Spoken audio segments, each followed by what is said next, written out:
What's going on, guys? Oh my Godzilla, back with a very exciting Godzilla figure review from the Movie Monsters series. Bandai is giving us Ghidorah 1964, the Phantom Color version. This is actually what Ghidorah was supposed to look like in his first ever appearance. Ghidorah the Three-Headed Monster, a 1964 Godzilla movie from Toho Studios. Guys, without further ado, let's jump right in. Oh my God!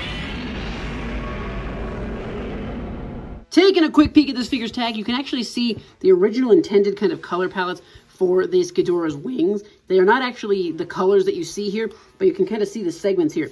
We got Ghidorah 1964, Phantom Color version, King Ghidorah, Godzilla 2025. Inside the tag's got all sorts of usual goodies. Very cool silhouetted image of Ghidorah there, and then a cool little silhouette cutout of his wing. Here we have some more Japanese text, Movie Monsters series. There you have it. Safety check. Guys, before we get too deep into this review, I want to quickly just say the original concept design for Ghidorah 1964 was this color scheme. Very blue, highlights of gold, gold and maroon on the wings. It would have been very interesting to see if Ghidorah ended up looking like that in 1964, as opposed to just kind of his straight up gold look. You know, would he have been as iconic of a villain? Would this paint job have continued to stay? Would this color scheme stay?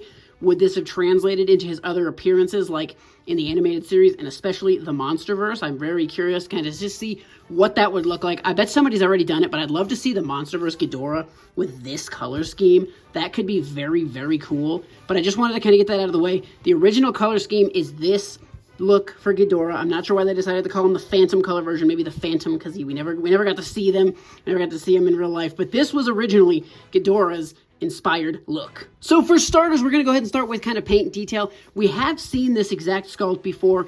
The Dream 5 box gave us our first look at Ghidorah 1964. So this is just a repaint of that figure. So going to have the same detailing and whatnot, but we'll go over it quickly again. I love what they've done with kind of the texture of the scales. It looks super great. I love how they go from these kind of bigger textured scales, kind of moving smaller as you work their way down the leg, and then getting really small by the time you're kind of on the sides of the foot. And then the toe claws are painted very accurately and nicely with that nice gold color. I really like how the toe, the toe kind of gets big and then the toe claw comes out. Gives a really good definition from kind of the scaliness to the toe to the claw. Moving into the body, just more of that nice Ghidorah scaliness. We do have some nice gold brushing paint over here, which adds a lot of kind of just nice extra detail to the figure. Again, those tails, just the same scaly detail we've come to see on the rest of the figure. We do kind of get these nice little fanned out pieces on the bottoms of the tail for kind of the edges, and those are kind of nicely done on both sides. They're kind of split there and then done very well on the other side. They kind of remind me of like seashells or something almost. But they're very cool. The detail change up is very nice and appreciated. It would be cool if we got a splash of color on these, but that's all right. The wings, gorgeously painted. Love the blue into the gold, into like this deep maroon color.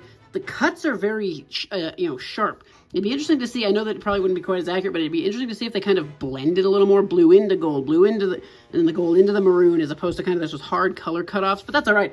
And then you obviously kind of have the membrane piece here. Those nice things. It would also be cool if the edges of the tips were colored. Maybe bring back the gold just for those tips there. I think that would kind of accentuate them a little bit more, make them stand out really well. Backs are painted very well. Again, another missed paint opportunity is those spines on the back of the head. I'm not sure if the original design had these painted or not, but it'd be cool to see those kind of maybe bring back the gold again. Give us some more gold highlights. But speaking of the gold highlights, the undersides of the neck, very, very bright gold. It's actually a different gold than the wing over here. This is kind of more of a shiny bright gold, whereas this is more of a muted gold. So very cool. We got two different kind of golds in there. And then we move into the heads. Very, very good. We kind of seemingly had two different sculpts. The open mouth, which is in the center, and the right head. And then that left head is going to be the more closed mouth. Very, very nice. The teeth are painted very well. Nice gold teeth. Fairly individually sculpted. Not bad at all. The eyes, I love that black and red on them. Painted very accurately. Very, very nice. It'd be cool if we got a white pupil in the center, just kind of giving us the tricolored eyes, but that's okay. Very, very gorgeous, and I love the brown kind of fur frill that he's got, and then bringing back that nice shiny gold for those head spikes. Very cool. I wish these heads were splayed a little bit differently. I might try and mess around with that and just see if we can get the head splay to be a little different. But all in all, a very, very nicely detailed and gorgeously painted figure. So guys, taking a quick peek at this Ghidorah 1964 up against the Ghidorah 1964 that he is repainted off of. This is the Dream 5 Ghidorah. Again, if you watch my review on the Dream 5, this wing is very deformed, so this Ghidorah refuses to stand. His weight distribution is terrible. I need to try and fix that. But, so obviously here he is, but it's the same sculpt. You can see the heads, 1, 2, 3, 1, 2, 3, going kind of up in that same way. Wings are going to be the same, tails in the same. I just wanted you to see this Ghidorah just kind of next to his original sculpt. I knew we'd be getting some more of these guys. I said it in my review. We have not seen the last of this sculpt. And lo and behold, they hit us with this very soon after. And I assume at some point we'll be getting a regular version of this guy, maybe slightly different colors, and a tagged version of him. So definitely keep my eyes out for that. It'll be interesting to see if his tag is different. If when this guy gets re-released with a tag, if it'll be the same tag, which is kind of more of a golden version, or if they will use a different image entirely. But here is Ghidorah 1964 up against the Phantom Color version. And what better Godzilla figure to compare King Ghidorah 1964 to than Godzilla 1964? So there he is. Godzilla looking a little tall for my liking, or Ghidorah looking a little short. You know, if you watch the channel, I like the villains to be a little taller, but for the Movie Monster series' sake, I don't really care. This sizing does nothing to offend me. They look very good next to each other. It'd be cool if Godzilla got, if they would take this Godzilla suit, and just for the heck of it, since they did the Phantom Color version of Ghidorah, repaint this Godzilla inspired by these colors. I think that would be super fun. Give Godzilla a mostly blue base, gold claws, gold teeth, and then, just do the gold and maroon on the spines. I think that would be such a cool repaint. Bandai, give me a job. I'm done messing around here. Let's go.